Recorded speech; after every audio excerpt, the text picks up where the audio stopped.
The technique in this video is pausing and phrasing. Hi. Hi.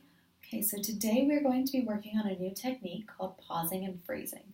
So with this technique, we're just going to be working on taking a little bit of a pause after each of our phrases. And you don't have to slow down your speech in between these phrases, in between these pauses. It's just as you go, stopping at the end of a phrase, just pausing for a second, and then moving on as you were.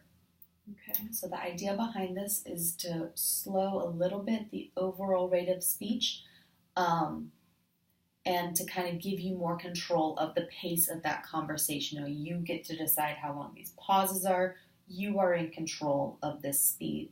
And so kind of the also idea behind that is reducing that time pressure. I know we discussed in the past that if you feel rushed, you feel that it makes your stutter worse because you feel like, oh my goodness, I have to get this out. And then that stutter always seems to show up. So kind of the idea behind this is we'll reduce some of that time pressure. You can still talk at your normal rate. At the end of certain phrases, we're just going to stop and then keep going.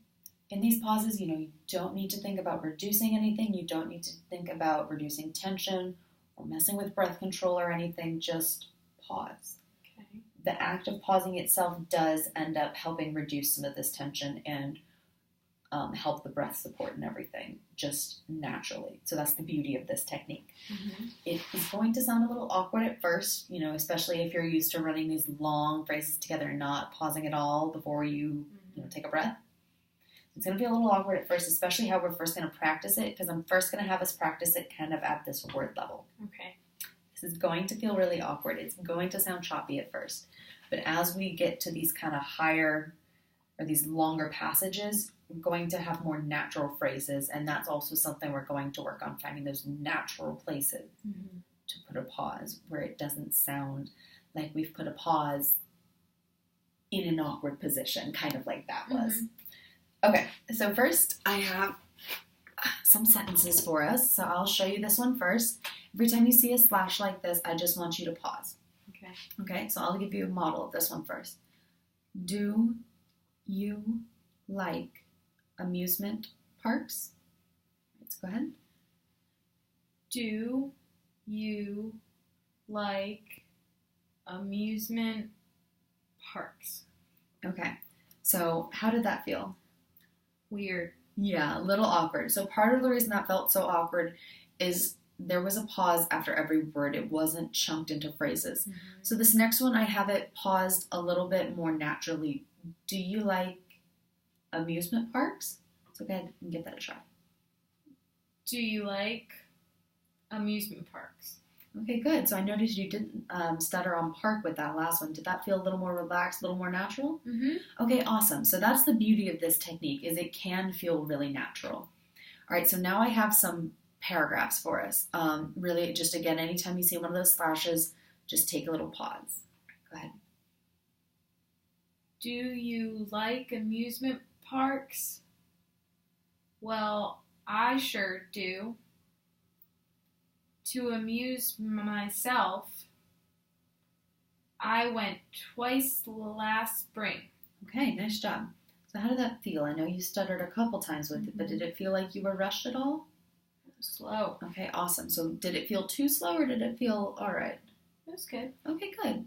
And as you get more comfortable with this, you yourself can control how long you're going to pause for. Do you want to pause for longer? Do you want to pause for a shorter amount of time? And not rushing yourself, just allowing yourself to pause and to have control of that conversation. All right, so let's try one more. Whew. All right, yeah, I might stop you before you get all the way through. But anytime you see a slash and then, I forgot to put a slash there. Anytime you see a period too. Okay. Go ahead. When I saw how high the caterpillar rose into the bright blue sky, I knew it was for me. After waiting in line for 30 minutes, I made it to the front where the man measured my height to see if I was tall enough. Okay, that's good. All right, so how did that feel? Good. I stuttered less. Yeah, I noticed that. I know sometimes in the past when you've read, there's been a lot a lot more stuttering in it. So that kind of adding the control helps reduce that tension, helps make it feel a little more natural. And also, I noticed there was a lot less tension when you stuttered than there has been in the past. Mm-hmm. Awesome. Okay, so the reason I chose this technique was I felt like it was a little bit more natural, and I felt like it's just kind of a good communication strategy in general. I mean, we tell like AR clients sometimes to slow down and to ask other people to slow down, that more pausing.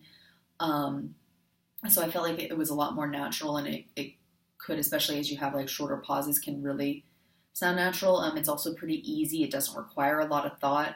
And I feel like when I was practicing it, it did kind of make me a little bit more relaxed too in the amount of tension and everything. So I could also see how it could go back and end up kind of inadvertently reducing the tension without you having to think, okay, every time I stop, I need to, how's my breathing? How's my tension? How's my this? How's my that? Just stop, pause, move on. So I liked the simplicity of it. But yeah. Oh no, computer locked.